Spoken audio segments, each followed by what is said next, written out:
আমি থাকব বসে আশায়, চিঠির উত্তর আসবে আমার গায়। আমি থাকব বসে আশায়,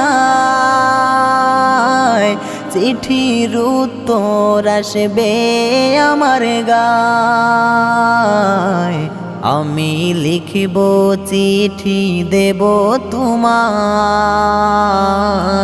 পাখি পৌঁছে দিও রোজায়।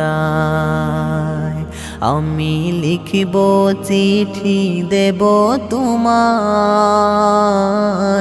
পাখি পৌঁছে দিও রোজায়। কবে আসবে মদিনার পয়গাম?